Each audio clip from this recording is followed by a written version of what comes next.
العلم أشراف مطلوب وطالبه لله أكرام من يمشي على قدمه. العلم نور مبين يستضيء به أهل السعادات والجهال في الظلم. بسم الله الرحمن الرحيم. إن الحمد لله نحمده ونستعينه ونستغفره ونعوذ بالله من شرور أنفسنا ومن سيئات أعمالنا. من يهده الله فلا مضل له ومن يضلل فلا هادي له، وأشهد أن لا إله إلا الله وحده لا شريك له، وأشهد أن محمدا عبده ورسوله. أما بعد. We'll carry on with the book Sheikh Abdul Salam Burgess rahmatullah alayhi rahmatullah wasi'ah, Usulu Da'wat al-Salafiyya, the foundations and the fundamentals of Da'wah al-Salafiyya. In the last class, we studied an asl number 6, Sadis, which was being connected to the scholars, respecting the scholars, loving them, and going back to them in all of our affairs. There's two masail that I'd like to end off before we move on to the next asl, to the new asl, which is I'm going to read a few lines from, or a beneficial quote from Shaykh al-Islam ibn Taymiyyah rahmatullahi alayhi rahmatan wasi'ah in his kitab entitled Raf' al-Malam an al-A'immat al-A'lam. In this book, Shaykh al-Islam rahmatullahi alayhi talks about reasons why scholars may make a mistake or they may not act upon a certain hadith. So he mentions many different reasons, and inshallah we'll see this, or we'll see these in different during different sittings and gatherings, inshallah. However, I wanted to point out a very important point, which is when it comes to a mistake, we have to understand that a alim, a scholar of Islam, never intends to make a mistake. A alim, a person who Allah Jalla wa Ala has given knowledge, a person who is the inheritor from the inheritors of the Messenger sallallahu alaihi wasallam, a person who has been praised by Allah subhanahu wa ta'ala, إِنَّمَا يَخْشَى اللَّهَ مِنْ عِبَادِهِ الْعُلَمَاء. Allah Jalla wa Ala says that the scholars are those who truly fear Allah subhanahu wa ta'ala. Why? Because their fear is based upon knowledge. So this quote by Shaykh al-Islam ibn Taymiyyah rahmatullahi alayhi is very important, and we can gain tarbiyah from it. We can gain a nurturing and tarbiyah from it, because the Shaykh rahmatullahi alayhi is telling us and teaching us to respect the scholars, even if they make a mistake, they don't make a mistake intentionally. And a person falling into error is from the attributes of Bani Adam. كل بني آدم خطأه وخير الخطائين التوابون, as the Messenger sallallahu alayhi wasallam said. And no one is ma'soom when it comes to their existence. No one is ma'soom in their da'wah, in their akhlaq and so on, except the Messenger sallallahu alayhi wasallam. قال الشيخ الإسلام رحمة الله عليه رحمة واسعة: وليعلم أنه ليس أحد من الأئمة المقبولين عند الأمة قبولا عاما يتعمد مخالفة رسول الله صلى الله عليه وسلم في شيء من سنته، في شيء دقيق ولا جليل، في دقيق ولا جليل, not in anything big and not in anything small. So the Shaykh says, and it must be known that none of the ai none of the imams that have been accepted and that have been given qabul and acceptance amongst the people, none of them will intentionally oppose and contradict the Messenger sallallahu alaihi wasallam in anything relating to his sunnah, whether it be big or whether it be small, whether it be hidden or apparent. فإنهم متفقون اتفاقا يقينيا, they are in agreement, there's ittifaq, ijma', consensus amongst them upon certainty على وجوب اتباع النبي اتباع الرسول صلى الله عليه وسلم. So there's ijma' amongst the scholars that they say that we have to follow the Messenger sallallahu alayhi wasallam. وعلى أن كل أحد من الناس, and that everyone from the people يؤخذ من قوله ويترك إلى رسول الله صلى الله عليه وسلم. And from amongst the people, everyone, whether he be a alim, regardless of who he is, everyone's statement is accepted and is left off. It is rejected, except the Messenger sallallahu alaihi wasallam. And this is a qa'idah that you need to write down. and understand and comprehend, which is that the scholars, and I'm talking about the scholars of Ahlus Sunnah wal Jama'ah, the scholars who other scholars have taken witness or witness to his, or to have given witness to his, or testament to his knowledge and his status, that individual will not intentionally oppose the Sunnah of the Messenger sallallahu alaihi wasallam. And every scholar has an ittifaq. There's an ijma' amongst them that everyone's statement is accepted and rejected except the Messenger sallallahu alaihi wasallam. لكن however, إذا وجد لواحد منهم قول قد جاء حديث صحيح بخلافه, if we find a statement belonging to any one of these ai', regardless of who it may be, قد جاء حديث صحيح بخلافه, لكن there's authentic hadith which contradicts the statement of this alim, this scholar, فلا بد له من عذر في تركه. فلا بد له, then it is a must, or there is a reason for him leaving off that action, that hadith. So there's a reason for him leaving that hadith.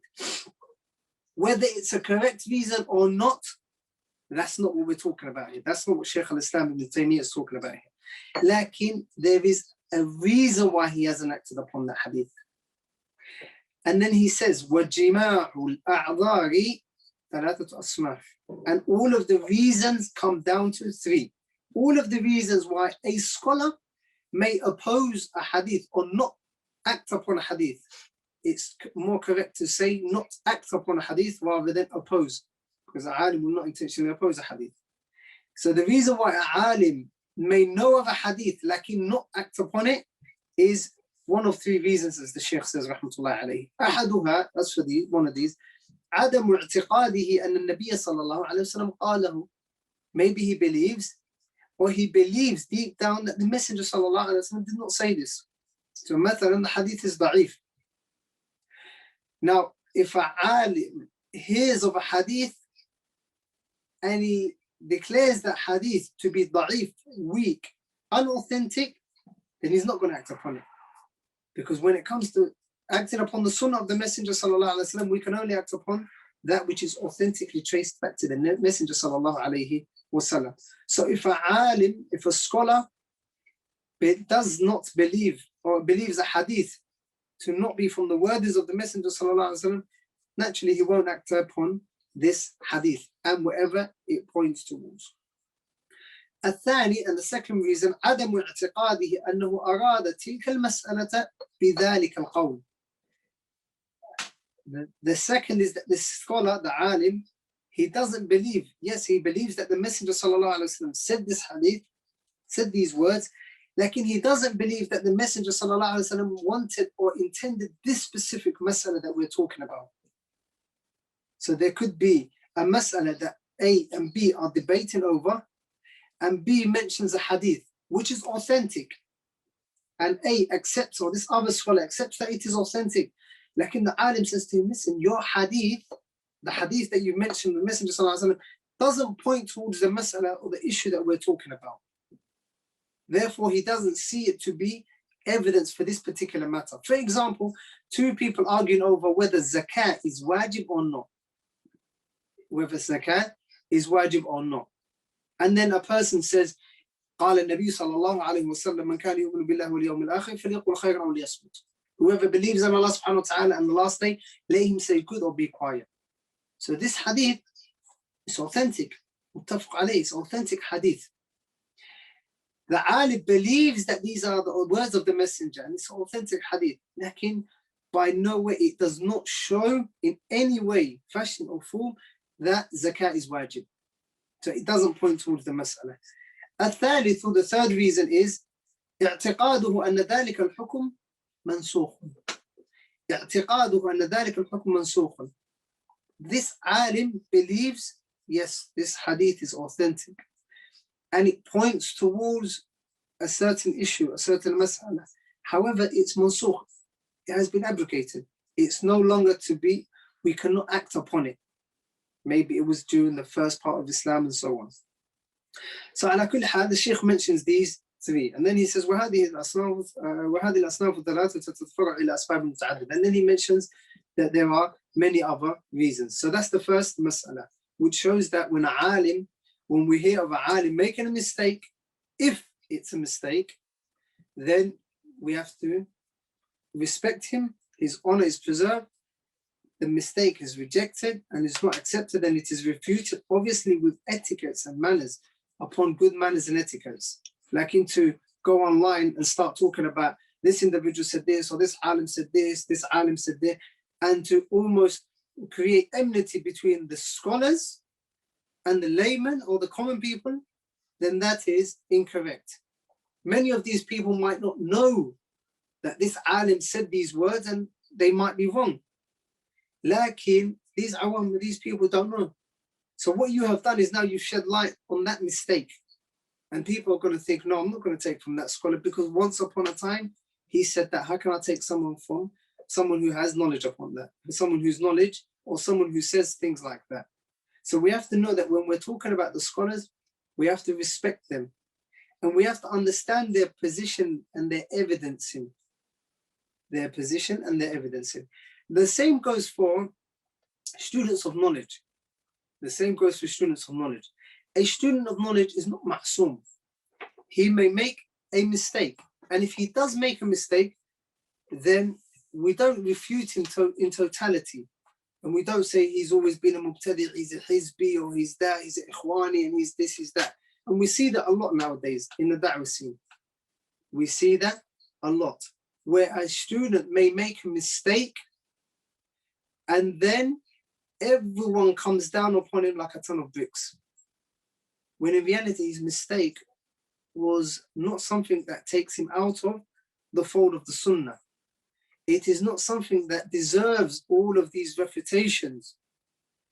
It's not something that should cause hatred and enmity between brothers. And it's extremely important, especially in the West that we're living in, especially in the UK, you find people upon the same da'wah. They're calling to the same usul, same foundations. They're calling to the kitab of Allah, the sunnah of the Messenger sallallahu alaihi wasallam, upon the salaf of this ummah. And when they're teaching the same books. And when they're mentioning the scholars and who they refer back to, more often than not, it's exactly the same scholars that they're referring back to. It is not befitting for those students to oppose and differ. And this is an extremely important issue. And if there is differing, they should return back to Allah subhanahu wa ta'ala and his messenger. And they should go back to Ahlul Ilm. Allah says, وَإِذَا جَاءَهُمْ أَمْرٌ مِّنَ الْأَمْنِ أَوْ الْخَوْفِ أَذَاعُوا بِهِ وَلَوْ رَدُّوهُ إِلَى الرَّسُولِ وَإِلَى أُولِي الْأَمْرِ مِنْهُمْ. أُولِي الْأَمْرِ, who are they? The scholars. So any time that we find students of knowledge in the UK differing and arguing, they have to return their affair back to the scholars of Ahlul Sunnah and let the scholars of Ahlul Sunnah deal with it. And we find this a lot, especially amongst the Salafi du'at. Alhamdulillah, from the blessings of Allah, there are many Salafi du'at in many different cities in the UK. And they've studied under many different shuyukh in many different locations and countries. However, when they come back to the UK, كل حزب بما لديهم فرحون. Every hizb, every party of them sticks to his jama'ah, sticks to his party. And anyone who opposes them is not from Ahlul Sunnah. Anyone who opposes them has opposed the Sunnah in totality. And that is incorrect. And we shall see in the asl of today that a Salafiyya is not a hizb. There's no monopoly surrounding da'wah Salafiyya. Everyone's a Salafi until they take themselves out of Salafiyya. So it's important that the Salafi students of knowledge, they respect one another, they love one another, they have ta'awun al-birri wa taqwa amongst one another. One of the sad things is you'll find the people of bid'ah and the hizbiyun, the people of misguided ideologies, they work towards a common goal. They work upon their batil and their falsehood. Lakin you won't find the du'at of the sunnah calling upon qala Allah wa qala Rasul. You won't find them having ta'amul. Everyone will only do ta'amul with the person who praising his masjid or his ma'had or his institute. And that is something which harms the da'wah and it doesn't benefit it. And even all of this nonsense that's going on about Fulan's a Hizbi, Fulan's not Salafi, and Fulan's this, Fulan's that, people are tired of it. The scholars are tired of it. When you ask Sheikh Fawzan these masail, he's tired of it. You can tell he's answered it more than 20 times. What the students must do is return back to Qala Allah wa Qala Rasul. Return back to the way of the Salaf in reality, haqiqatan. Not by way of saying whatever my Shaykh says, that is Salafiyah. And whatever my Shaykh doesn't say, then that is not Salafiyah. What's the difference between Ahlul Sunnah in this case and the people of Ahlul Bid'ah, who attach their whole da'wah to a specific individual? And for as long as the du'at and the students of Ahlul Sunnah are hating one another and refuting one another like they are today in the UK, the da'wah will never move forward. The da'wah will never move forward. They have more hatred and enmity towards one another than they do to the kuffar, to those that don't even believe in Allah subhanahu wa ta'ala and His Messenger sallallahu alayhi. So they should fear Allah subhanahu wa ta'ala. Everyone knows what Salafiyah is. Everyone knows what the Sunnah of the Messenger sallallahu alayhi wa sallam said and what the Sahaba said. And take it as a principle and write it down as a principle. If two individuals who claim to be upon the Salafi da'wah, if two individuals who claim to be upon the Salafi da'wah have enmity towards one another and they can't work out their problems, then one of them has not got ikhlas, haqiqatan. Why? Because the masdar talaqqi, the reference, the source point for the Salafi is Qala Allah, wa Qala Rasul, wa Qala Salaf.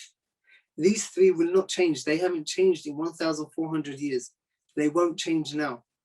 Why is it that two Salafis can't come together upon haqq? The reason is because there is conflict of interest. If I accept him to my jama'ah, he's going to be the leader of the jama'ah. He's going to be the leader of the masjid. He's more knowledgeable than me, so he's going to give lessons. There's always ikhlas. There's an issue with the ikhlas.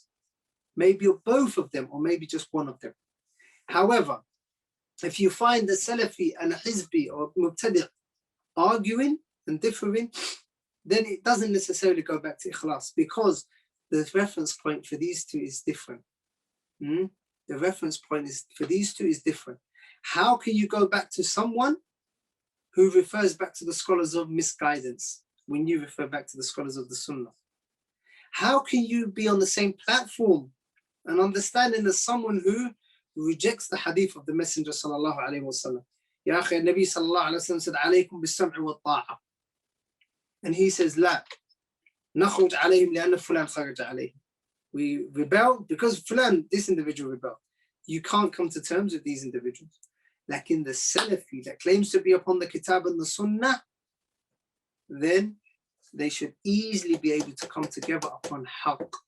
And inshallah, if Allah Jalla wa Ala gives us time and ability, we will go through the Kitab لإمام عبد المحسن العباد حفظه الله برفقة أهل السنة بأهل السنة بإذن الله. الأصل السابع قال الشيخ عبد السلام حفظه الله. الأصل السابع, the seventh أصل or foundation, الابتعاد عن الحزبيات والجماعات الإسلامية السرية. Distancing oneself and staying away from the secretive Islamic organizations and parties. That is a foundation from the foundations of Ahlul Sunnah wal Jama'ah. What's the connection between this asl? And we always start with these words. What is the connection between this asl and the title of the book, which is Usul al-Da'wah al-Salafiyya? When a person goes back to the usul of the Da'wah al-Salafiyya, they will go back to Qala Allah. Allah said, wa Qala Rasul, the Messenger said, wa Qala Salaf, the Salaf said. As for these jama'at, they will always ascribe themselves to, and they will always have affiliations to other parties other than the Salaf. They will always connect themselves to parties that have been introduced after the death of the Messenger sallallahu alaihi wasallam, either in their words or in their actions. So the Khawarij, mathalan, they won't say to you, no, we are from the Khawarij and we believe that the Muslim blood is halal and we can kill all of you. They won't say that. Like in their actions point towards that. So the Shaykh saying for this asal, that from the foundations of a Dawah Salafiyya is that Dawah Salafiyya is based upon three. Al-Kitab wa Sunnah ala fahm Salaf Ummah. Hold on to Kitab of Allah Jalla wa Ala. And the Sunnah of the Messenger sallallahu alaihi wasallam upon the understanding of the Salaf of this Ummah. And anything that was introduced into this Ummah after these three generations, it is a bid'ah. Regardless of whether it's Al-Jahmiyyah, Al-Asha'ira, Al-I'tizal, or whatever it may be. All of these deviant ideologies were introduced into the Ummah. And the Messenger sallallahu alaihi wasallam said, وَكُلُّ بِدْعَةٍ ضَلَالَةٍ. And every bid'ah, every innovation is a misguidance. قال الشيخ رحمه الله تعالى نحن نشاهد ونرى جماعات تنشق عن جماعة المسلمين الشرعية تنشق عنها بما لديها من أفكار وأنظمة. The Shaykh rahimahullah ta'ala, he says, we witness and we see so many jama'at, we witness organizations, Islamic organizations. And by the way, when we say Islamic organizations, the wording is wrong. The Shaykh is only saying it because it's the waqi', it's the reality. Lakin, having al-jama'at al-Islami is like saying Islamic music, Islamic pork. La, pork is haram. Music is haram in Islam. Likewise, ta'addud, al-jama'at, having different jama'at, different groups and parties, then that is haram in Islam. The Messenger sallallahu alaihi wasallam said this ummah will differ into, or will split into 73 sects. All of them in the fire except for one. And the Messenger sallallahu alaihi wasallam said, when he was asked, who are they? He said, those that are upon what I'm upon and my companions. Ma ana alayhi al-yawm wa ashabi.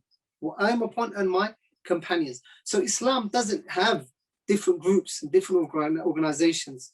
There's Hizbullah, wahid bas. Jama'atul Muslimin is one in their belief and also in their bodies, in their i'tiqad and in their jama'ah, in their body as well. So the Shaykh says that these jama'at, we see, they break away from the jama'ah, the legislated main body of the Muslims. These jama'at that we see, they break away from the legislated main body, from the Muslims. And also the reason why they do so is because of what they have with afkar and andima, what they have in terms of their ideology, their beliefs. That is why they have deviated away from the Muslim group or the Muslim mujtama or the Muslim community. وكل هذه الجماعات, and all of these jama'at, all of these Islamic groups, تجتمع على هدف واحد. They're together in one goal, in achieving that one goal. وهو كراهة المجتمع المسلم الشرعي, which is hating or having hatred and dislike towards the main Muslim body, to the Muslim ummah. وَالنَّظَرُ إِلَيْهِ عَلَى أَنَّهُ مُجْتَمَعٌ جَاهِلِيٌّ, and looking at it as if it is all, or the whole of the ummah is jahili, is ignorant, upon misguidance and upon disbelief from the days of ignorance. So this is why they believe that, or this is one belief that they are all united in. And that is true. For if you look at those, the Ikhwan Muslimin mathalan, the reason why they believe they have to rebel against the leaders is because the leader is fasid and the mujtama' is fasid. And the first person to use these words was Sayyid Qutb. And the scholars have refuted him. The scholars have refuted him and clarified that that is incorrect. And to say that the Muslims are, or there's no Muslims amongst them until we have a jama'ah, until we have a jama'ah. And many of them you will find they cause hatred and enmity between the Muslims and their hukam. وحتى يكون الحكم دقيقا, and just to be precise, فهم في الأغلب يرون هذه النظرة ويعتقدون هذه العقيدة. And to be precise, in general, the majority of them have this belief, where they believe that the mujtama of the Muslims are kuffar. That's why for them it's nothing to blow up the Muslims and shoot the Muslims and kill the Muslims and hijack them and kidnap them and so on. It means nothing to them. Why? Because these people are kuffar. To the extent that you will find some of these deviant individuals, they'll be living in the Muslim community, in a Muslim country amongst Muslims, and they won't eat their meat. Why? Because they believe that their meat is a maita, it is dead. It's like a corpse. It is not permissible, halal to eat, as it has not been slaughtered by a Muslim. So they create hatred between their community, the community and the leaders, and the community themselves, amongst the community themselves. ومن هذه الجماعات, and from this جماعات, جماعة الإخوان المسلمين وجماعة التبليغ وحزب التحرير. And from these جماعات that have this ideology, the جماعة الإخوان المسلمين, the Muslim Brotherhood, and the Jama'ah of the Tabligh, and the Hizb al-Tahrir. These three are amongst these groups and organizations that have these ideologies. And it's a shame that these groups, they implement the methodology of Abdullah ibn Saba, who was a reason for Uthman ibn Affan radiallahu anhu to be killed, where he would go from country to country, from community to community, encouraging the people and inciting hatred in their hearts, inciting them to hate Uthman ibn Affan radiallahu anhu. And what did that lead to? It led to Uthman ibn Affan radiallahu anhu being killed. It led to him being surrounded by the Khawarij, by those people who declare the Muslims to be kuffar, and killing him whilst he was in his home reading the Kitab of Allah subhanahu wa ta'ala. So these individuals, whether they like it or not, they are upon his methodology. They are implementing his advice, where he would say, cause a rift and friction between the leader and the people. And if they do so, their deen is gone and their dunya is gone. Compare that to the callers of today. How many callers of today and how many different groups are there who always encourage the Muslims to have hate towards their leaders? Instead of advising them and following the words of the Messenger sallallahu alaihi wasallam, ad-deenu nasiha, qulna liman qala lillahi wa li rasuli wa li kitab wa li a'immati al-muslimina wa amati. Instead of advising these leaders and telling them how to worship Allah subhanahu wa ta'ala and telling them to fear Allah subhanahu wa ta'ala, they incite hatred and they start to talk about them, refute them on the minbar and say, look what he's done, look at the agreements that he's made with Israel, look at what he's doing, look at what he's done to the Haram, look at what he's done to, and so on. So regardless, whether it's Saudi Arabia, whether it's Egypt, whether it's Yemen, whether it's Turkey, regardless, whether it's all of the other Muslim countries, you will find them always trying to cause a rift between the Hakim and the Mahkum, the leader and the Ra'iyya and the people that he is leading. Why? Because that is their methodology. They don't understand that you have to rectify the leader. You have to rectify the community with ilm and correcting their aqidah. Like they will say, what? That we have to remove him because he has fallen into sin. And don't think I'm talking about 1,300 years ago. The Arab Spring that we had recently. Look at these callers, and I don't think I'm backbiting them. Go onto YouTube. Go onto the lessons of Baghdadi. Go onto the lessons and the fatwa of Nabil al-Awadi. Go into the lessons of Muhammad Hassan Waladidu. Go into the lessons and the fatwa of Salman Auda. And all of these individuals who people declare to be, who people believe they're scholars. Compare their words to the words of the Messenger sallallahu alaihi wasallam.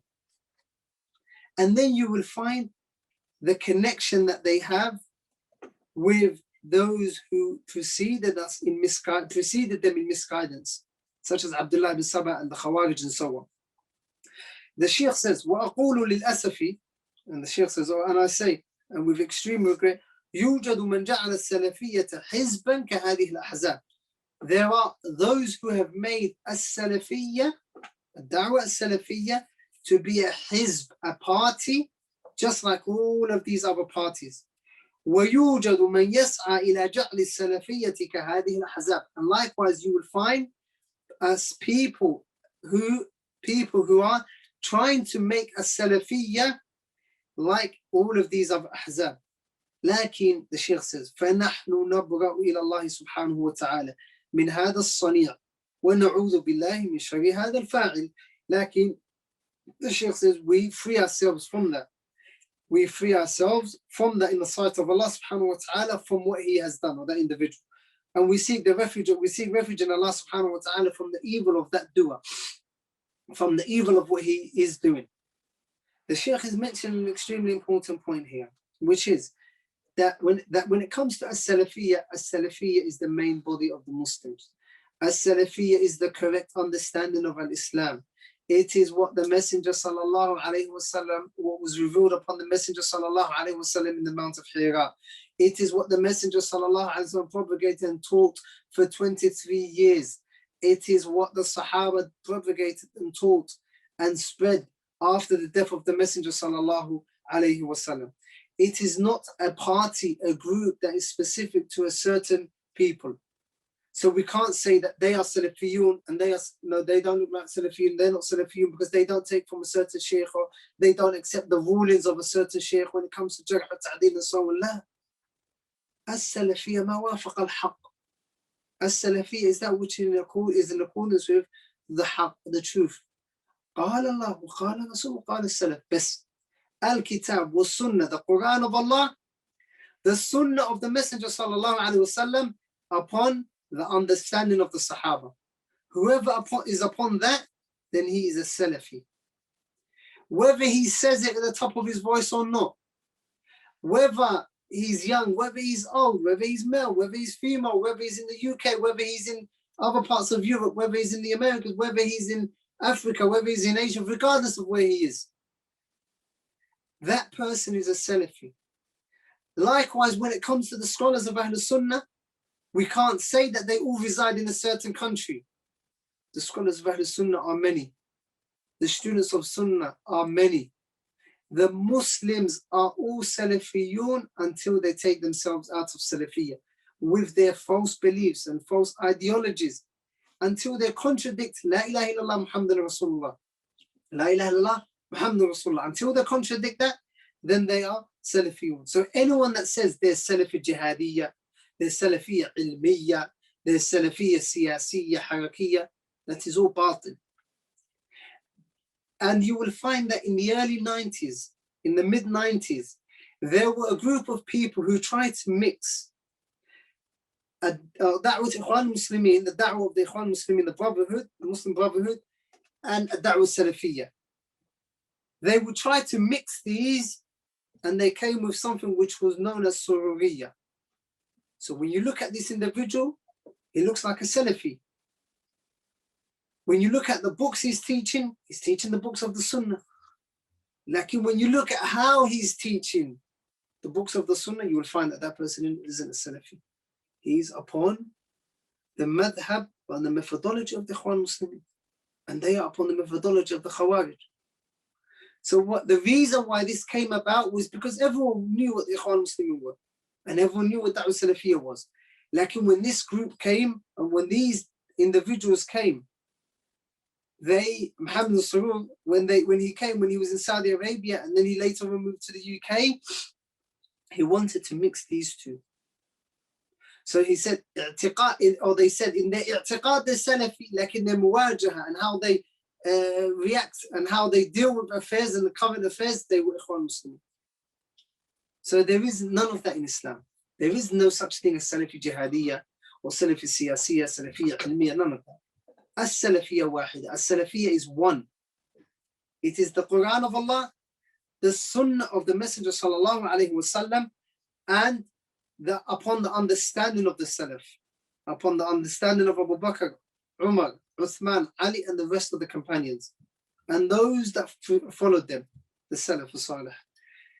طيب. يقول شيخ الإسلام، يقول الشيخ عبد السلام، يقول شيخ الإسلام رحمة الله عليه، شيخ الإسلام ابن تيمية: فأما الانقسام الذي يفرق بين المسلمين وفيه خروج عن الجماعة والائتلاف إلى الفرقة. As for ascribing oneself, or the ascription that divides and the affiliations that divides between the Muslims, الذي يفرق بين المسلمين, وفيه خروج, and in that affiliation there is an exiting عن الجماعة والائتلاف. There is an exiting in the main jama'ah, and there is an exiting or the leaving the unity of the Muslims إلى الفرقة, to disunity. وسلوك طريق الابتداع, and the taking or the affiliation that causes one to take the path of deviation. ومفارقة السنة والاتباع, and leaving the sunnah of the Messenger sallallahu alaihi wasallam and following the sunnah of the Messenger sallallahu alaihi wasallam. That affiliation that causes different division amongst the Muslims and harms their unity and follows a path other than the sunnah of the Messenger sallallahu alaihi wasallam, that affiliation, فهذا مما ينهى عنه. That is what is meant to be warned against. That is what you warn against. ويأثم فاعله, and it's the doer of such things will be sinful. So the person who divides the Muslims and who says you're from the Jama'at Tabligh and you're from Jama'at Muhajirun and you're from Jama'at Hizb Tahrir and you're from Jama'at Ikhwan Muslimin and you're from Jama'at Jihadiyya Salafi and so on, then that individual, he is a sinner and he is to be warned against. ويخرج بذلك عن طاعة الله ورسوله, and because of that, by way of that, he has left the obedience of Allah subhanahu wa ta'ala and the messenger of the sunnah of the Messenger sallallahu alayhi wa sallam. The Shaykh says, Wallahu, yani Shaykh Abdul Salam hafidhahullah, Wallahu samana fi kitabihi, and Allah calls us in his kitab with the word al-Muslimin. وثبت, and it has been authentically narrated in the Musnad of Imam Ahmad rahmatullahi alayhi rahmatan wasi'ah, أن النبي صلى الله عليه وسلم, the Musnad was a book that was compiled by Imam Ahmad rahmatullahi alayhi, and the Nabi sallallahu alaihi wasallam, that the Messenger sallallahu alaihi wasallam said, "Man da'a da'wa al-jahiliyyati fahuwa juza'u jahannam." The one that calls upon the slogans, calls to the slogans of jahiliyyah, the days of ignorance, he is from those that will be gathered in the hellfire. قال رجل, a man said, "Ya Rasulullah, وإن صام وصلى," even if he prays and he fasts.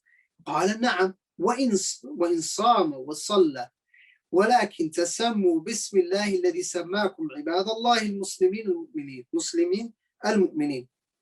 The Messenger sallallahu alaihi wasallam said, "Naam, even if you fast and even if you praise, lakin what should you do? Call yourselves by the name that Allah subhanahu wa ta'ala has chosen for you. Ibad Allahi, the servants of Allah, al-Muslimin al-Mu'minin, those who believe in Allah subhanahu wa ta'ala and submit to Allah, and those who believe in Allah subhanahu wa ta'ala." So the Shaykh says, rahmatullah alayhi rahmatullah wasi'ah, that all of these tasmiyat and all of these different names that people use, they are in contradiction to the teachings of the Messenger sallallahu alayhi wa sallam. وهذه تسمية, يعني this tasmiyah or this naming ascribed or this using this label of Islam, يعني Muslimun, كانت في صدر الإسلام, it was at the outset of Islam, right at the beginning of Islam, ولا يعرف الانتساب إلا إلى الإسلام آنذاك. And there was no one that was ascribing or affiliating themselves with anything other than Islam during those days.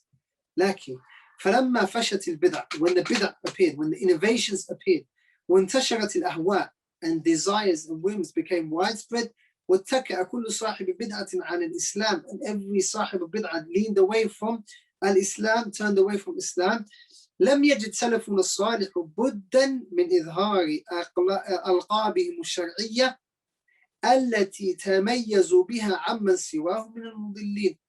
There were no other recourse upon the Salaf. There was no other choice for them except to name themselves with the legislative names and attributes that the message that Allah subhanahu wa ta'ala has given them, that were legislated in the Sharia. التي, those names that تميزوا بها عمن سواهم.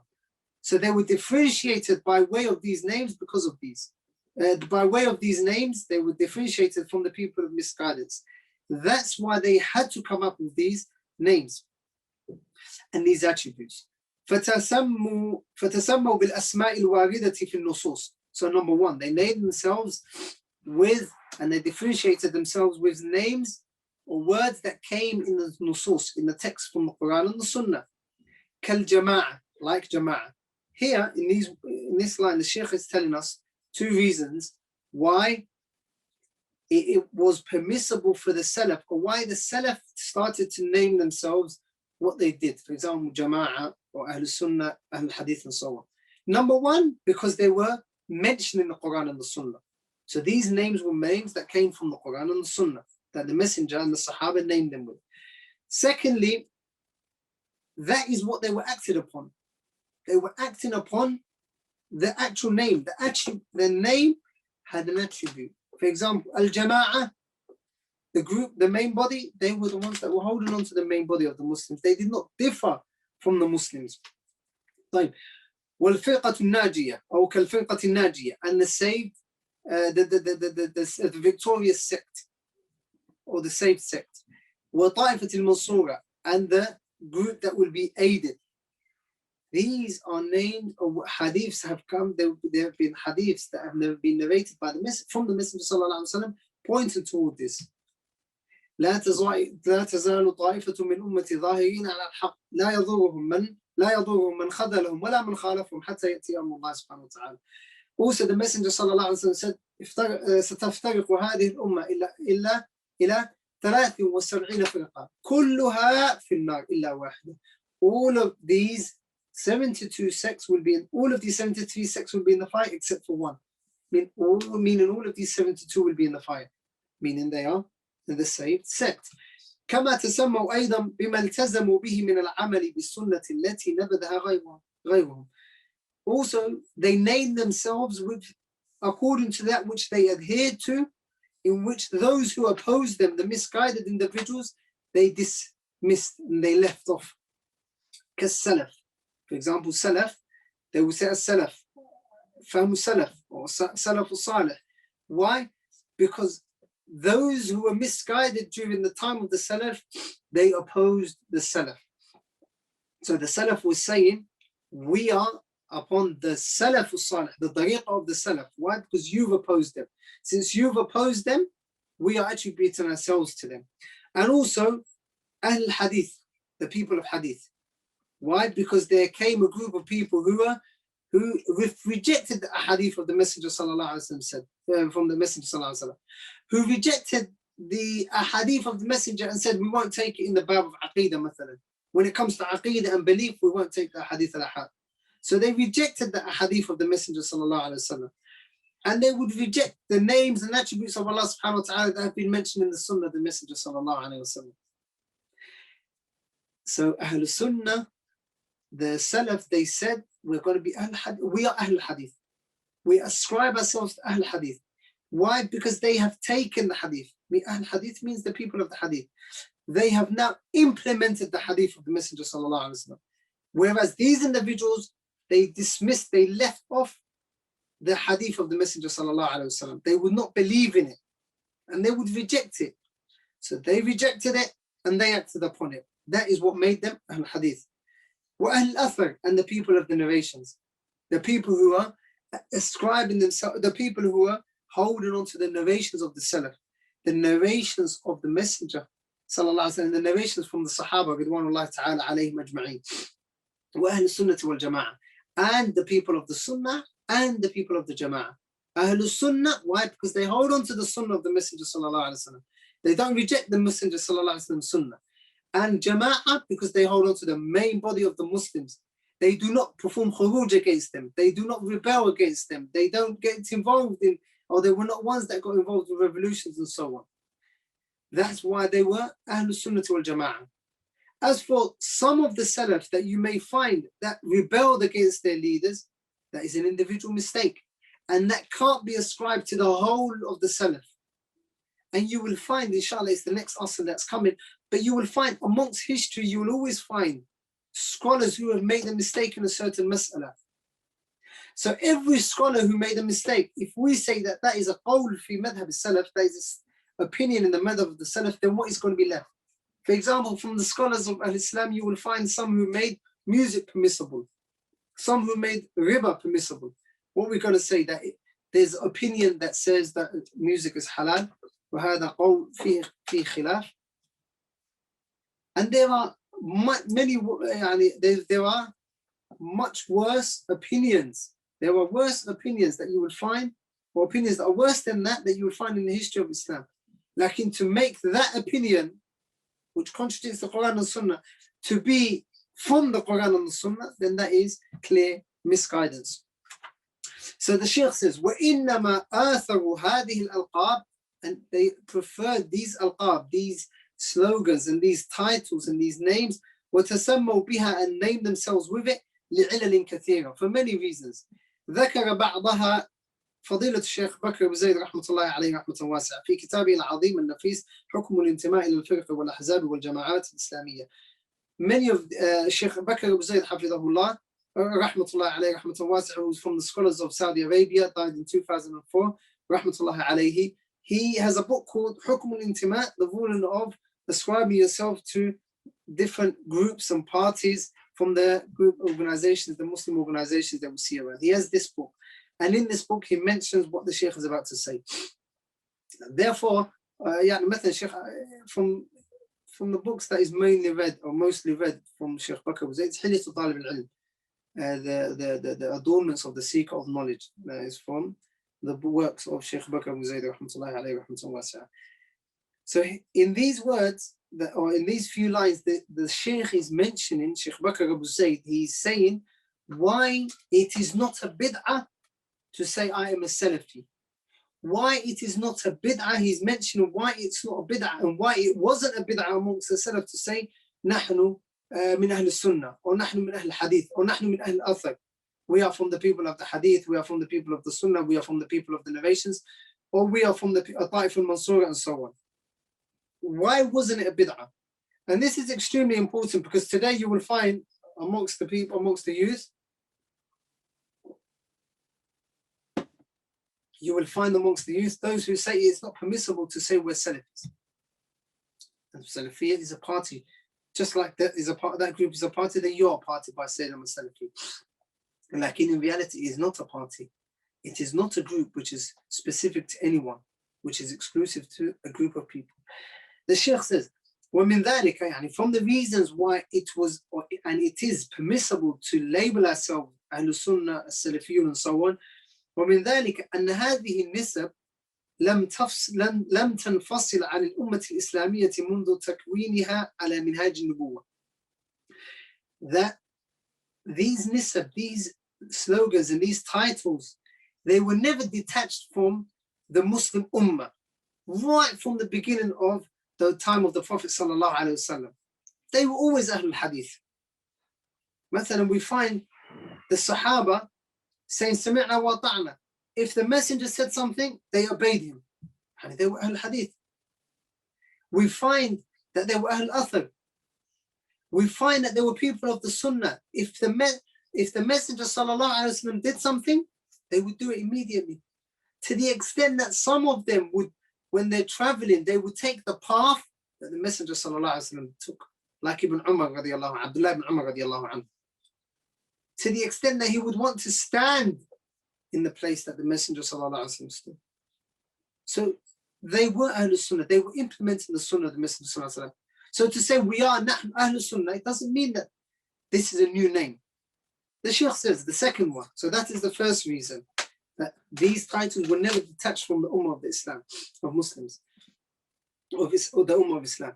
ومنها, the second reason, أن هذه النسب تحوي كل الإسلام ومنها أنها ألقاب ومنها أنها ألقاب ومنها ما هو ثابت بسنة النبي صلى الله عليه وسلم.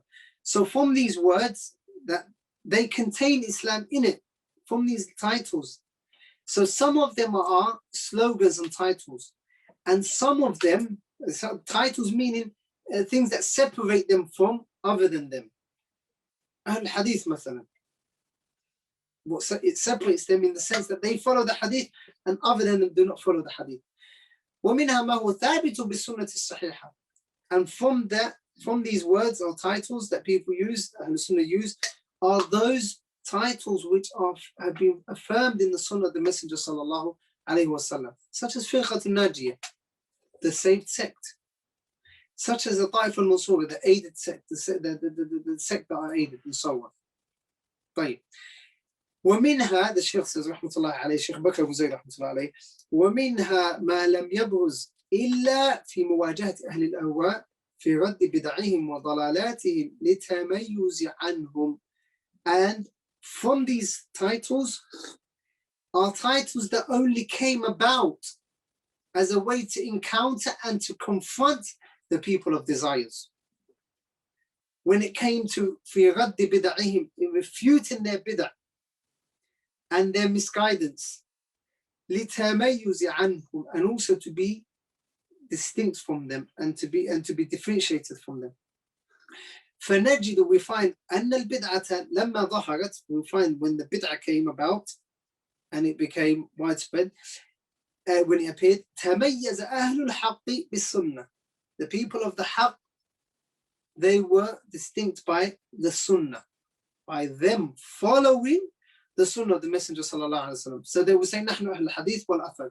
They would say we are the people of the hadith and the people of the narrations. Why would they say that? Because the people of bid'ah, the people of innovation during their time, they would reject the hadith of the Messenger sallallahu alaihi wasallam. They would give precedence to the aql, to the intellect, over the hadith of the Messenger sallallahu alaihi wasallam. So when the Messenger sallallahu alaihi wasallam said, "Yes, ينزل ربنا إلى سماء الدنيا في كل ليلة," or كما قال sallallahu alaihi wasallam, when he said that Allah subhanahu wa ta'ala descends to the lowest heaven every night in the last third, and he says to his servants, who wants that I shall give, and who seeks forgiveness that I shall forgive. Ahl Sunnah said, طيب, ينزل ربنا واضح, المعنى واضح. The ma'na is clear. The Sahaba understood what it meant. They did not ask the Messenger, كيف ينزل ربنا سبحانه وتعالى. They didn't ask how Allah descends. So the Sahaba, they took it just like that, and they understood what it meant in the Arabic language. The Salaf, those that came after the Tabi'un, the Sahaba, the Tabi'un, and the Atbar Tabi'in, they understood it exactly the way that the Sahaba understood it. When Imam Ahmed and the rest of the Salaf, Ali al-Madini, Yahya al-Ma'in, and so on, Imam al-Shafi'i, rahmatullahi alayhi, Imam Malik, and so on, when they came, they understood it exactly how the Sahaba and the Tabi'un understood it. Like when the Mu'tazila came, the people of misguidance, they said the aql doesn't allow that. How can you say Allah descends when humans descend? You have made Allah and the creation the same, and so on. So they used their aql.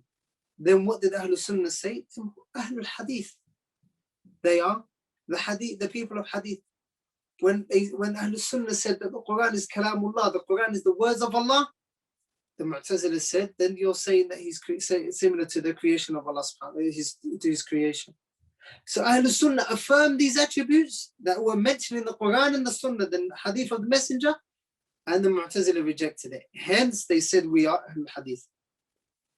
ومن ذلك, and from the reasons why it is not a bid'ah and it is permissible, أن هذه الألقاب, these alqab, these wordings, لم تكن داعية للتعصب لشخص دون رسول الله صلى الله عليه وسلم. And this is extremely important. This is extremely important, especially nowadays. These alqab, these wordings, they are permissible to use. Why? Because they don't call to ta'assub, blindly following, and hooliganism, and have been fanatical to a certain individual, except the Messenger sallallahu alaihi wasallam. So when you say ana Salafi, or ana min ahl hadith, or ana min ahl sunnah, you're not ascribing yourself to a certain individual. You're not saying I'm upon this individual's methodology, in this individual's religion. La. You ascribe yourself to the Messenger sallallahu alaihi wasallam. That's why as-Salafiyun, ad-Da'wah as-Salafiyya, we can say, as-Salafiyun can say that what was revealed upon the Messenger was Da'wah as-Salafiyya. Like, can the Ikhwani say what was revealed upon the Messenger was Da'wah al-Ikhwan Muslimin? La wa alif la. No. Can the Tablighi say what was revealed upon the Messenger sallallahu alaihi wasallam in Mount Hira was Jama'at Tabligh, Da'wah of Tabligh, or Tabligh Nisab and so on? Can the Hizb al-Tahrir say this? La. Can the person upon the methodology of Shabab say this? No.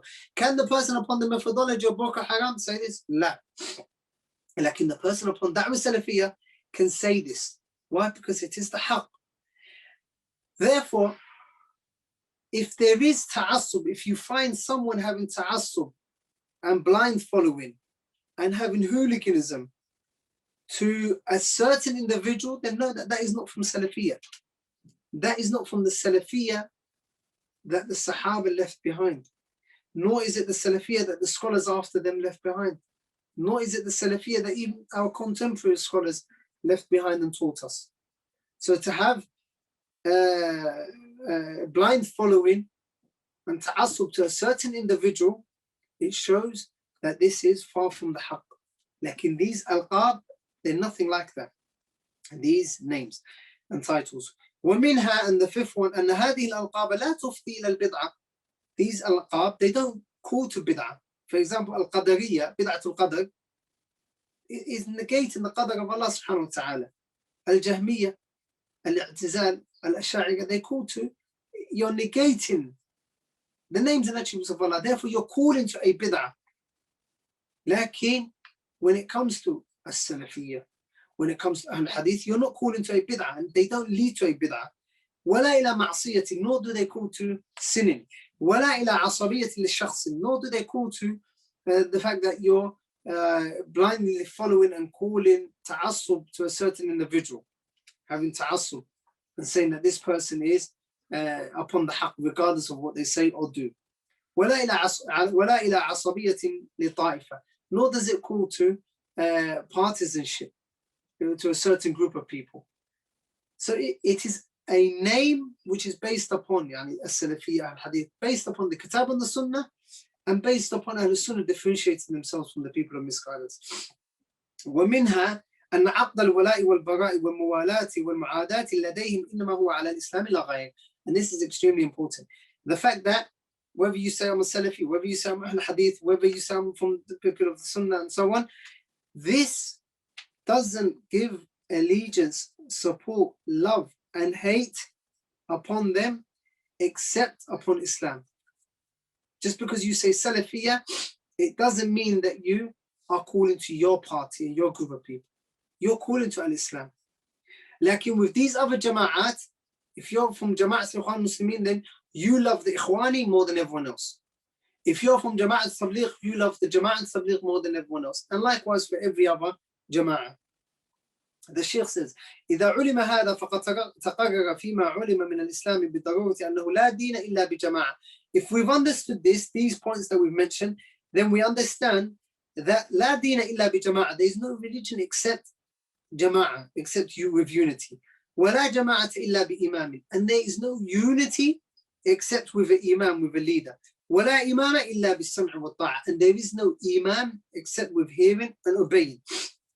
So Islam, it calls to Jama'ah, it calls to unity, and it calls to as-sam'u wa ta'a, it calls to unity upon one imam. كما قال عمر بن الخطاب رضي الله عنه, like Umar رضي الله عنه said, لا إسلام إلا بجماعة.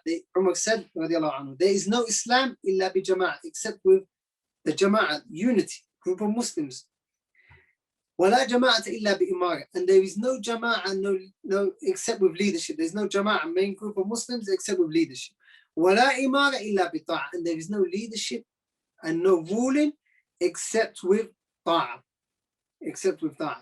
And all of these deviant sects, they disoppose, and these groups, they disoppose this asl.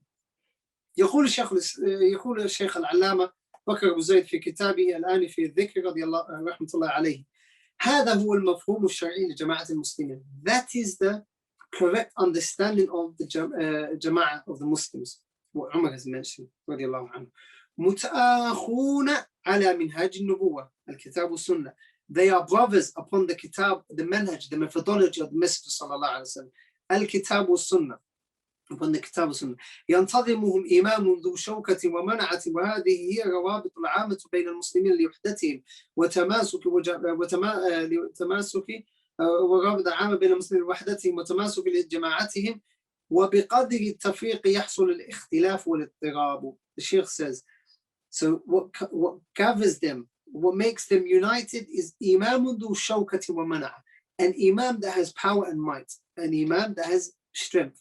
And these connections between the Muslims, وهذه روابط العامة, these are the general connections between the Muslims in their unity and holding on to their jama'ah. وبقدر التفريق يحصل الاختلاف والاضطراب. This is extremely important.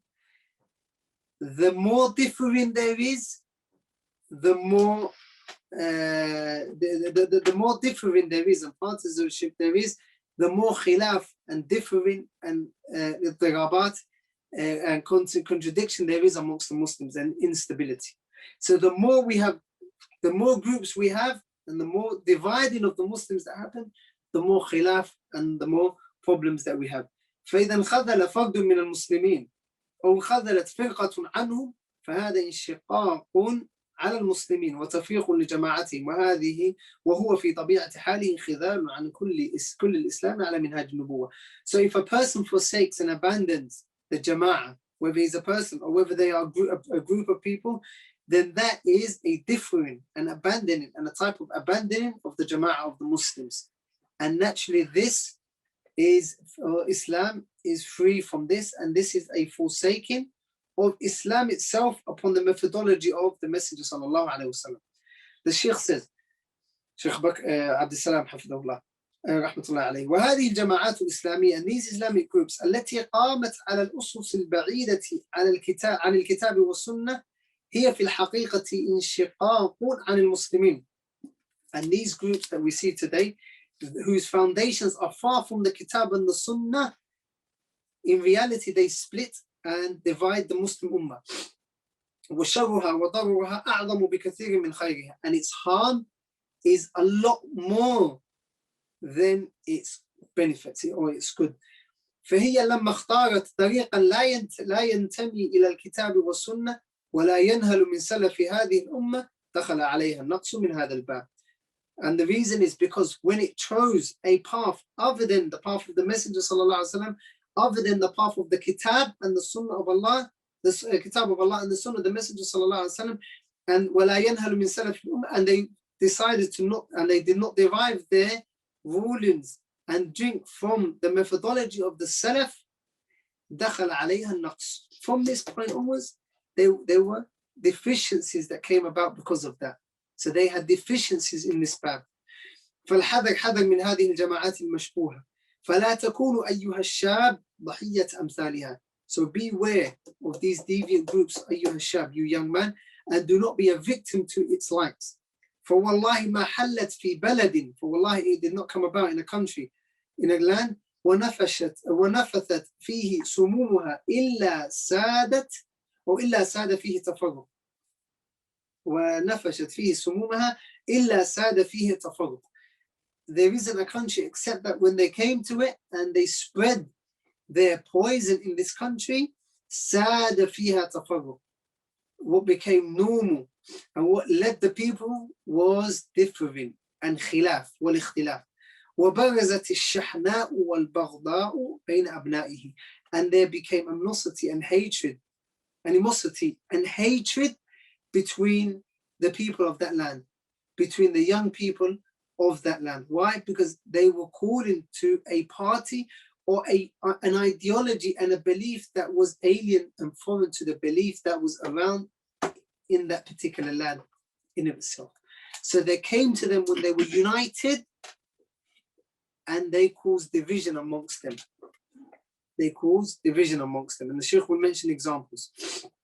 So he says, وإذا أردت الدليل على ذلك, and if you want the proof for that, فقارن بين حالنا يوم أن كنا على منهج الشيخ منهج الإمام محمد عبد الوهاب رحمة الله عليه وبين حالنا الآن. If you want a dalil and evidence, look into our situation when we were upon the methodology of Sheikh Muhammad ibn Abdul Wahhab and how we are today. فلقد فرقت هذه الجماعات بين العلماء والشباب. For verily, these jama'at, these groups, it caused a barrier and it caused division between the ulama and the shabab, the scholars and the young people, the young students of knowledge and the young people who are starting to practice the religion of Islam. It caused division amongst them. And that is true. We find that today, وَجَعَلَتْ بَيْنَهُمْ بَرْزَخًا, and it created amongst them a barrier. You will find that today people will say to you, you can't go back to Sheikh Fawzan, or you can't go back to the Mufti, Sheikh Abdul Aziz al-Sheikh, or Ibn Baz, or Albani, and so on, because they were scholars for dollars, or they were scholars that lived in palaces, or they are ruled by the government. They are government scholars. They only give the fatwa that the leader wants them to give. Do we not hear that today? Do we not hear people belittling them and degrading these scholars? It is not because they hate them individually. I believe they don't hate them individually. They hate what they were upon. And they want to cause friction between the young people and the scholars. That's why in the early 90s, when the Gulf War happened and so on, the youth of Saudi Arabia and all the Muslims around the world, there was a different, and they caused division between Ibn Baz, Albani, Ibn Uthaymeen, and the scholars, the major scholars of our era, and the Shabab. And those that caused the difference, Salman Auda and the likes of Salman Auda. So you will find the Shabab today saying or believing that Salman Auda and Ibn Baz, they're on the same level. Salman Auda and Fawzan, they're on the same level. Salman Auda and Albani, who nafs al-shay. You can get fatwa from this one, you can get fatwa from that one. Salman Auda and Ibn Uthaymeen, nafs al-shay. Why? Why do they believe this? Because these individuals were highway robbers. They deviated from the path and they made the Shabab, they misguided the young people. And they caused a barrier between them and their scholars. The Salaf used to say from the greatest blessings of Allah subhanahu wa ta'ala upon a young person is that he guides him to a scholar of the Sunnah. Why? Because the scholar of the Sunnah will teach him how to implement the Sunnah. The scholar of Sunnah will teach him how to obey Allah subhanahu wa ta'ala, how to obey this Messenger sallallahu alayhi wa sallam, and how to be upon the methodology of the Salaf. And this has always been the case. Look at the time of Imam Ahmad rahmatullahi alayhi. Look at the time of Imam Shafi, and all they were in the same area. Look at the time of Ibn Taymiyyah. They would say Ibn Taymiyyah la yuhibbul awliya, Ibn Taymiyyah kada wa kada wa kada. The time of Sheikh Muhammad Abdul Wahab, they would say he doesn't like the awliya. He kills Muslims and so on. So they caused enmity and hatred between the scholars and not only the youth, like in the awam and the common people. The Shaykh says, rahmatullahi alayhi, وَكُنَّا فِي مَا قَبْلِ, يعني before, كُنَّا نَثِقُ بِعُلَمَائِنَا ثِقَةٍ كَبِيرًا. We used to trust in them. We used to have complete trust in them. وَلِلَّهِ الْحَمْدُ وَالْمِنَّةِ. وَنَأْخُذُ عَنْهُم, we take from them. وَكَانَ الْأَثَرُ فِي هَذِهِ الْحَالَةِ, and the attribute, يعني the traces were clear. وكان الأثر في هذه الحالة متميزا عن الأثر في حالة التي أشرت إليها قبل قليل. ففي هذه الحالة, in this حالة, كنا على خير. Before, when we were connected to our scholars, we were upon goodness. وعلى هدى, and upon guidance. أما الآن فنحن في ثورة وفي اضطراب ونحو ذلك. As for now, we are in going for uprising and unrest and instability and protest. That's Sheikh Abdul Salam died in 2004. He obviously delivered this lecture way before 2004 or before 2004.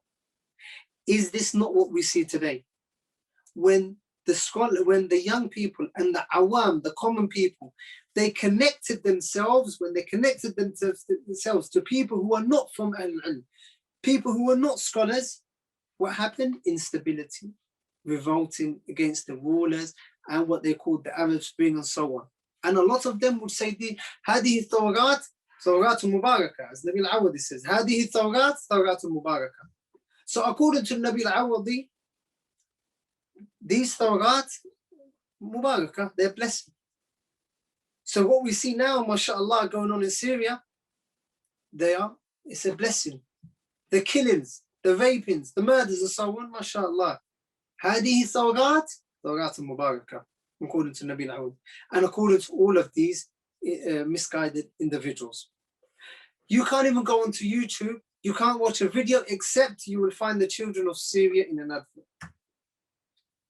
You can't watch a whole video on YouTube except seeing our sisters and our children and our brothers and our parents in refugee camps. Yet you have individuals like Nabil Awadi and Qardawi and Salman Auda, Muhammad Hassan, and these Arif and these individuals to say, you find them saying that these Tawrat Mubarak alaykum. Lam tantahi al-qissa, the story is not finished. We are only on the first phase. These are their wordings, and the likes of Qardawi and so on, these are their wordings.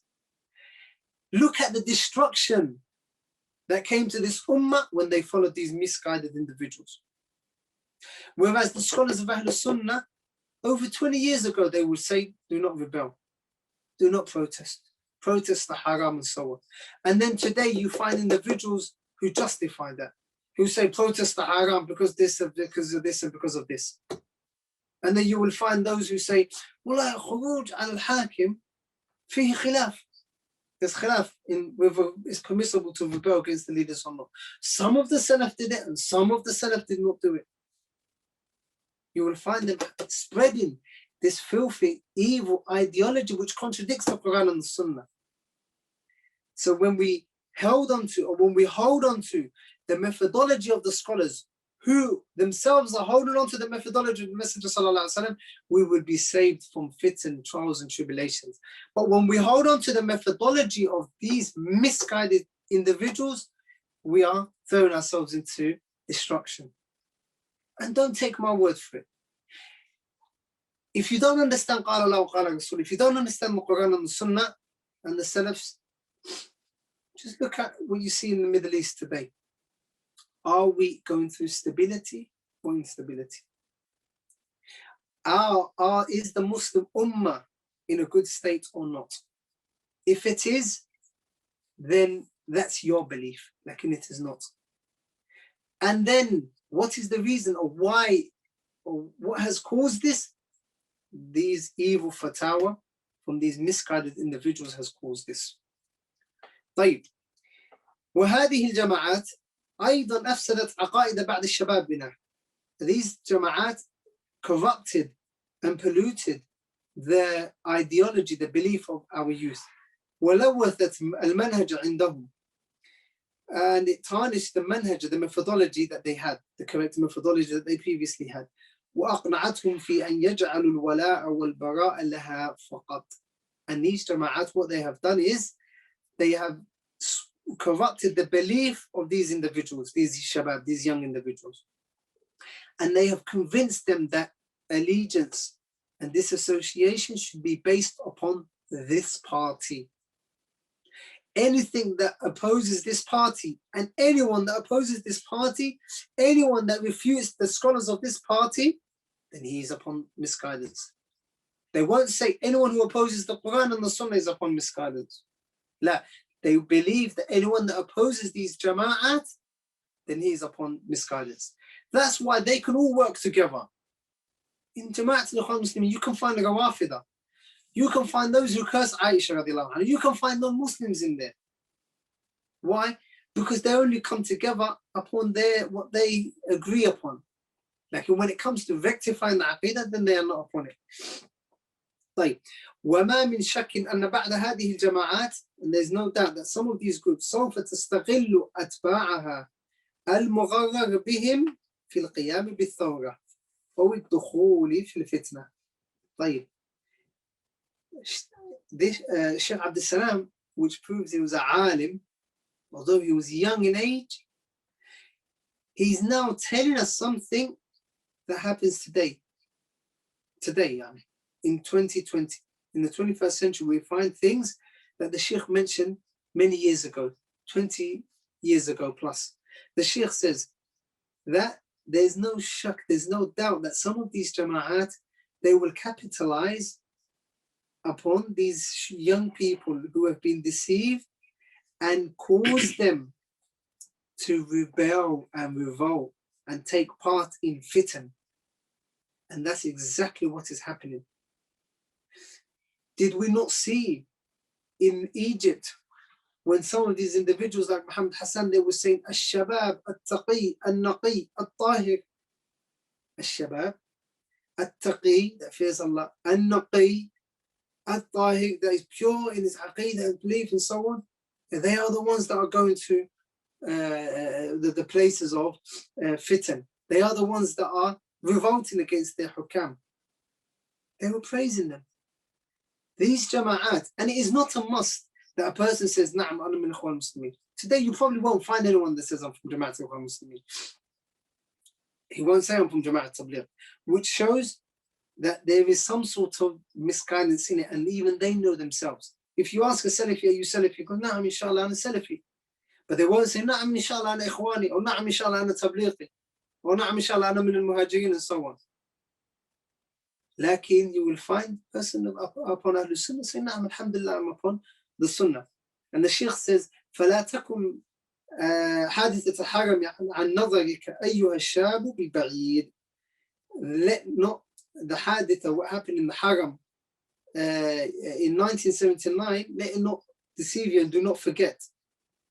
The Shaykh is referring to the fitna of Juhayman al-Utaybi, in which he claimed there was another individual, Abdullah al-Qahtani, Abdullah al-Qahtani, I believe it was, Abdullah Muhammad al-Qahtani or something like that, who claimed he was the Mahdi. And these individuals, they said that they were fighting against the problems and the things that were coming about in Saudi Arabia, for example, allowing the kuffar to work there and so on. And so the things that were the modernization of the land. They were fighting it, they were against it. And they would say the Hakim is calling to them and so on. So they were Khawarij. So what happened was they would train the Shabab. They would train the Shabab far off in the desert and teach them how to use weapons and so on. And then in 1979, sometime in November 1979, they went into the Haram.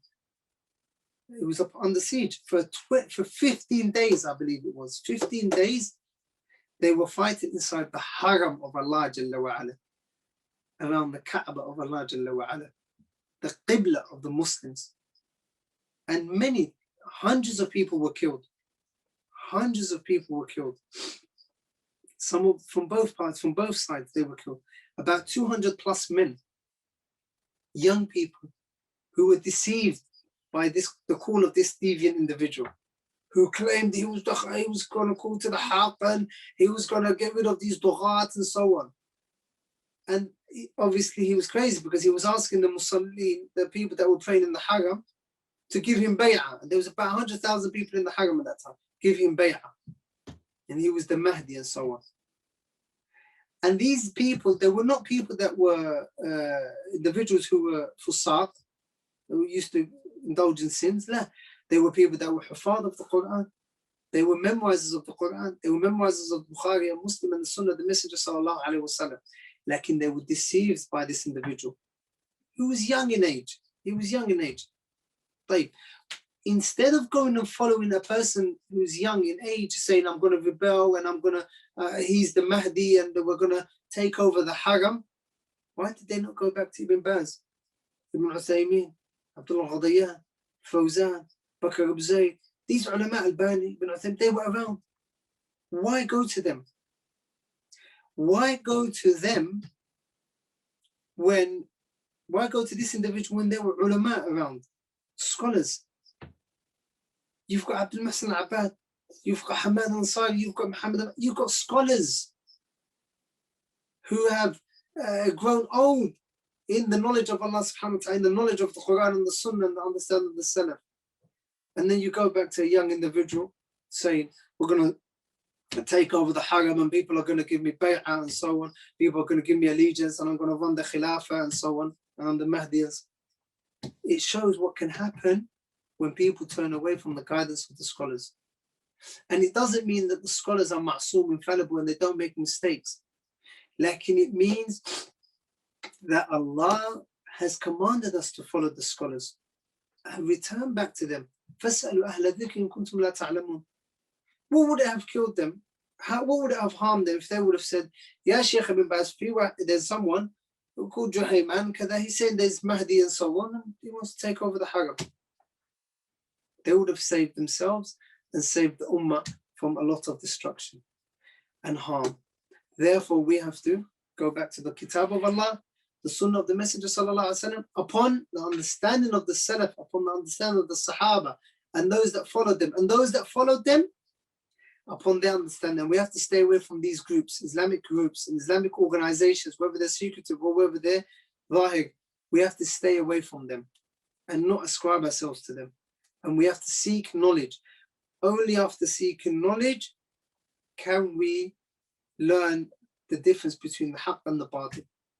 Wallahu ta'ala a'lam wa ahkam wa billahi tawfiq.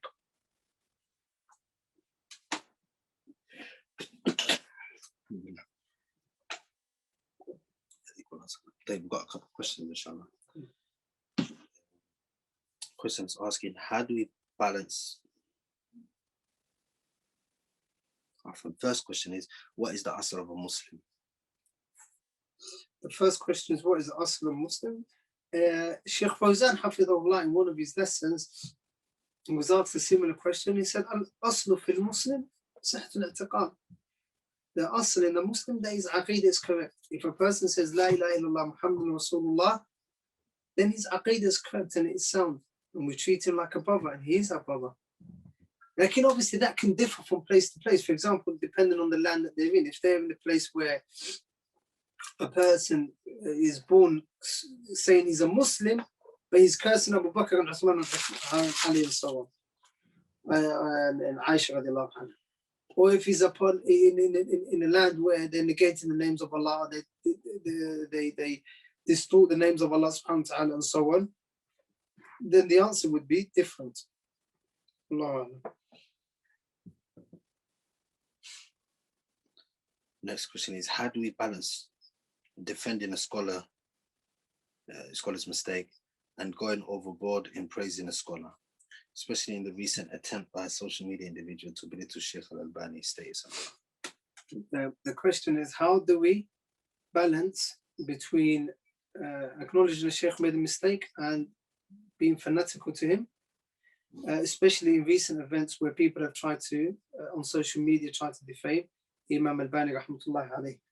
We mentioned in the lesson last week, when an alim, an imam from the scholars of Sunnah makes a mistake, if it's a mistake, and the one that says it's a mistake is another scholar, not young individuals on YouTube saying, I think, in my opinion. La. Like, if an alim does make a mistake, the mistake is not taken, accepted. La. If an alim, if a scholar says something that contradicts the Quran and the Sunnah, then it is rejected. كُلٌّ يُؤْخَذُ مِنْ قَوْلِهِ وَيُرَدُّ. Every individual, his statement is taken and his statement is rejected, except the Messenger sallallahu alaihi wasallam. So his mistake is rejected. It is refuted. It is refuted. Lakin, even when it's been refuted, it has to be refuted with manners and etiquettes. Manners and etiquettes. And say, Al-Alim al-Fulani, مثلا Imam Ibn Qayyim rahmatullahi alayhi would say, قال الشيخ ابن تيمية مثلا والحق أحب إلينا, the truth is more beloved to us. You will find that a lot in the wordings of Ibn Qayyim rahmatullahi alayhi, talking about Shaykh al-Islam Ibn Taymiyyah. And Shaykh Ibn Qayyim rahmatullahi alayhi loved Shaykh al-Islam. He was his teacher and from his most famous student, or student of Ibn Taymiyyah. So the haqq is clarified, lacking upon etiquettes and manners. And it is what we should say is, for example, Sheikh Albani مثلا, or Sheikh Fulan, or Sheikh Fawzan, Sheikh Ali Fulan, whoever it may be, in this era, in this mas'ala, has not said exactly, or has an opinion which contradicts other scholars and other opinions and so on that the scholars have mentioned. Lakin, the one that says that is a alim from Ahlul Sunnah. Another alim has to refute and reject that mistake. And it happened in the past where the certain scholars, and there was back and forth between Shaykh Albani and some of the scholars that we know of today, rahmatullahi alayhim ajma'in. But they would never use foul language. They would never defame one another. They would never degrade one another. They would never insult one another. they would always look to al-hujja al-ilmiya, Islamic proof, knowledge-based refutations. Lakin these young individuals on social media, they have no knowledge, they're ignorant, and that's something that they obviously can acknowledge. They have no knowledge, because if they had knowledge, they would know how to deal with the mistake of an alim, and they wouldn't use it as a stepping stone to gain fame, as a stepping stone to settle old scores. So, mathalan, the first, we don't accept the mistake of an alim. Lakin, secondly, we respect his honor. We don't tarnish his honor. We don't say, madam, he made a mistake, then wallah, everything that he has said is batil. No. His honor is kept, is intact, his reputation stays intact, his love for the sunnah is still the same. We say al-alim, al-fulan, al-jalil, kada wa kada wa kada. We praise him. Lakin just in this nuqta, in this point, we don't follow him. And we don't praise him in this specific area, obviously. It's a mistake. And that is what they want. They want you to take from Qala Allah wa Qala Rasul. They don't want you to listen to their or blindly follow them. And this young individual, if he was to read, if only he read Sifatul Salah, the description of the Prophet's prayer, sallallahu alaihi wasallam, description of the Prophet's prayer, sallallahu alaihi wasallam, he would find Imam al-Bani himself, rahimahullah, he mentions a lot of athar, narrations from the Salaf, Imam Abu Hanifa, Imam Malik, Imam Shafi'i, Imam Ahmed, and other than them, saying that the haqq is more beloved to them. If my statement opposes or contradicts the sunnah of the Messenger sallallahu alaihi wasallam, then throw my statement against the wall. Throw it against the wall, in my opinion, against the wall. So if that person was just, they would look at these and they would know that Imam al-Bani himself did not want anyone to have ta'assub with him. Imam al-Bani's students have opposed him in different masail, different issues. That did not cause them to say, al-Bani ma ya'rif shay, al-Bani doesn't know anything.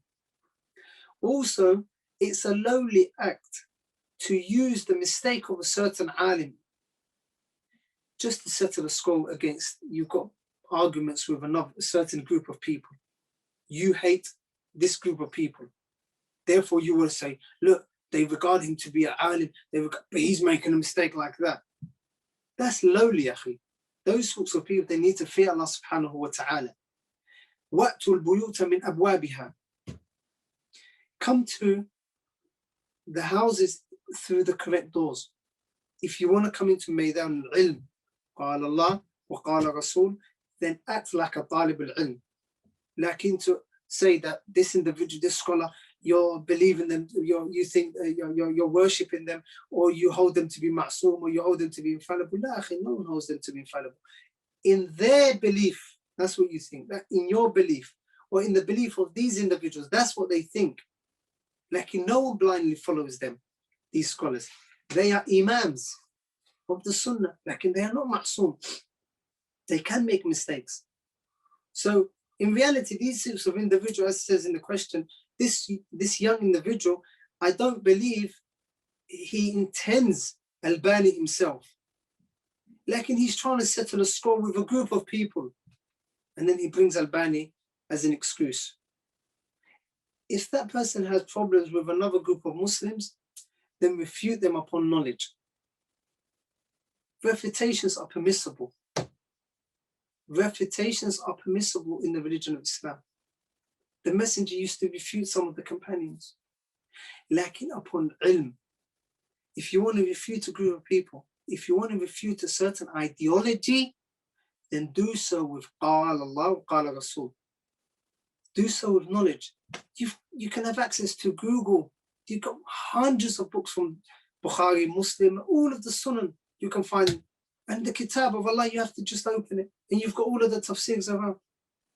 It's easy to get hold of knowledge today. Therefore, refute them upon knowledge. And it doesn't make sense. You know, why do we always see fulan, this individual apologizes for this, or this individual retracts, or a public apology? Why is that? Because they say things out of emotions, from emotions. If they were calm and had tranquility, and they will talk with knowledge, and be quiet with knowledge, they wouldn't need to record a video every half an hour saying, I apologize for this and I apologize for that. And oh yeah, I apologize for that as well that I said last week. Why say if you don't know in the first place? That shows there's hastiness in these youth. And as a sincere advice to myself and to the young shabab, don't busy yourselves with social media. It is a waste of time. Social media can be of benefit, like in the way a lot of these young people use it, they use it in the wrong way. You will find now what's become popular is not scholars, they're people that you can't call scholars. You can't even call them students of knowledge, but I don't know what to call. They don't want to be called awam, common folk, but they're people that just appear for some reason and they want to talk about religious issues. And they want to do reactionary video on anything and everything. I mean, that in itself, I mean, what is the benefit of this reactionary video? In sports method, and we find that when a game takes place, you find commentators that talk about the game, what could have been improved and so on, what team played better. You find these individuals doing this in the religion of ilm, in the religion of Islam. Ilm doesn't accept that. Ilm is wadih.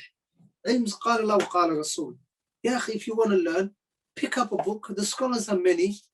And alhamdulillah, some of these youngsters, they understand Arabic. They've got a head start. A lot of these youngsters can't even understand English. Like in these individuals, mashallah alayhim, they understand Arabic. Take advantage of it. You can directly take from the sources of ilm.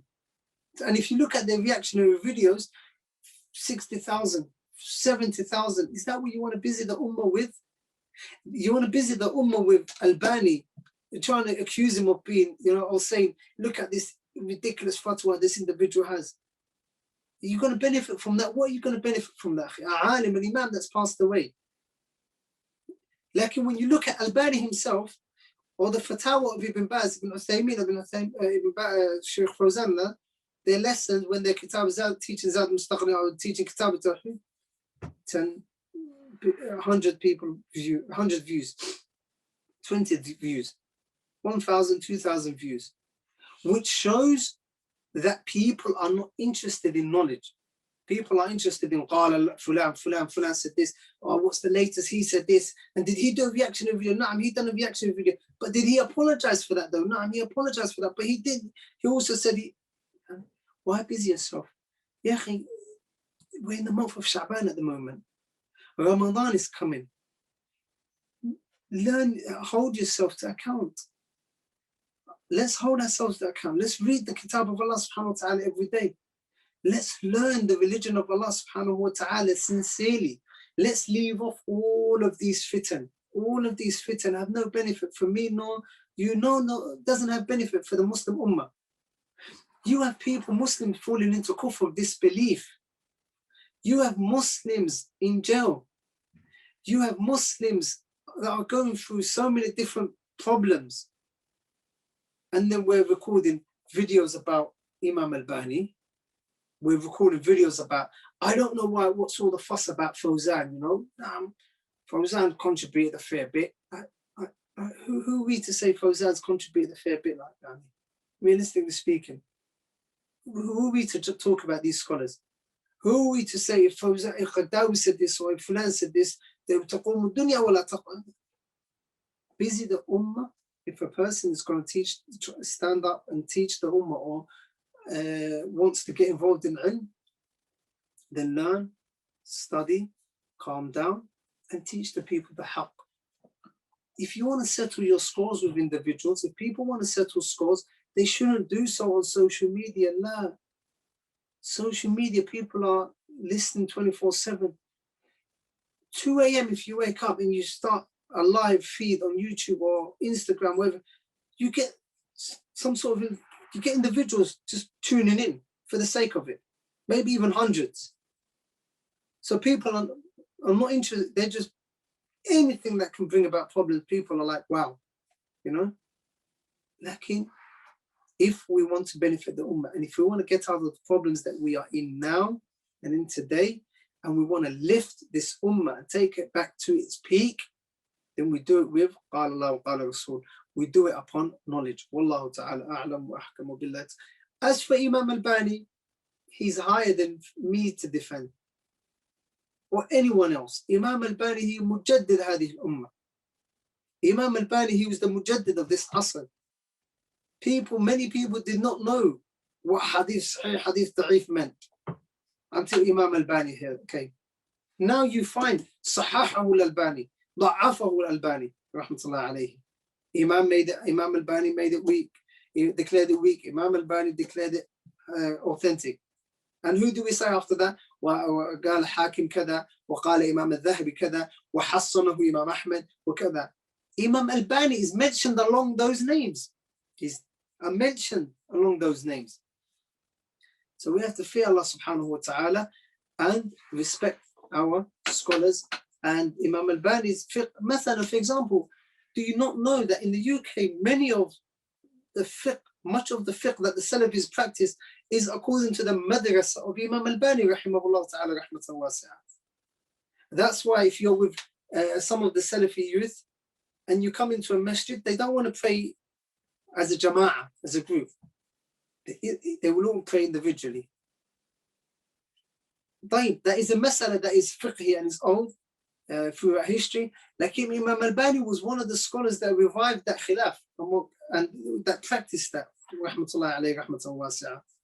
And just as a side point, Imam al-Bani was born in Albania and he migrated to Syria, and he was in Syria and he died in Jordan. He wasn't a Saudi scholar. He died in Jordan, rahimahullah ta'ala, rahmatan wasi'ah. If anything, he was thrown out of Saudi Arabia. Wallahu ta'ala a'lam wa ahkam. Another question: how to increase tawakkul and stop stressing and worrying about the future? How to increase in tawakkul? Stop stressing about the future. And stop stressing about the future. Increase your iman, increase your tawheed. Increase your iman. Our iman increases and it decreases. The more your iman increases, the more tawakkul and the more you rely upon Allah subhanahu wa ta'ala. The more certainty that you have of Allah subhanahu wa ta'ala. And the more your iman decreases, the less yaqeen, the less certainty, the less tawheed you have in your heart. Work on your heart. Tawakkul, relying upon Allah Jalla wa Ala, is from the actions of the heart. And if you want your heart to be sound, then work on it, clean it, purify it. And the way to purify it is to purify it with tawheed, with sunnah, with ibadat, fasting Mondays and Fridays, for Mondays and Thursdays, praying Qiyamul Layl, praying the night prayer, tahajjud prayer, paying sadaqah, charity, making dua to Allah subhanahu wa ta'ala. These sorts of acts, reading the Quran of Allah subhanahu wa ta'ala, constantly remembering Allah Jalla wa Ala, these sorts of acts increase one's iman. And when one's iman is increased, or when one's iman increases, then their tawakkul increases, their yaqeen increases, their tawheed increases, their mahabba, their love for Allah Jalla wa Ala increases. Wallahu a'lam. Last question. If a Muslim, or if Muslims are Salafi by default, is this the same as saying that the asl of a Muslim is that they are Sunni? Second part, and does this mean that if we're in an unknown area, is it safe to say that everyone in that area is Sunni? Because we live in a time where the deviated sects are widespread. This individual has said, this person, this brother or sister, may Allah preserve them. Repeat the question from the first part. So the first one is if a Muslim, or if Muslims are Salafi or Sunni. Muslims are Salafis or Sunnis No, by default. If Muslims are Salafi by default, is this the same as saying that they're Sunni by default? This person shouldn't busy himself with this sort of stuff. Learn, study, and this will become clear for you. Don't busy yourself with what is the asl of the Muslim, and what if I'm in this sort of mujtama', what if I'm in that sort of mujtama'. Leave that all off. Learn, قال الله وقال الرسول. Study, learn the Arabic language, memorize the Quran, memorize the hadith of the Messenger sallallahu alayhi wa sallam. هذا خير لك. That is better for you, rather than asking about all of these sorts of issues. These sorts of questions, for some reason, they always come about. They always come about. Ya akhi, learn how to pray. Learn how to perform wudu. Learn how to worship Allah subhanahu wa ta'ala upon tawheed. As for who's upon this and who's upon that, you will automatically know that once you seek knowledge and once you learn. Instead of asking these questions, we could have talked about, or you could have asked about other questions that are connected to your ibadat. Are you performing your wudu correctly? Are you performing your salat correctly? Are you performing sujood sahwi correctly? Are you performing mas'h al-khuffayn correctly? These sorts of questions are more befitting and more important for you than the questions that you've asked. And I don't mean to be harsh, lakin I want to direct you to that which is better for you. Wallahu a'lam.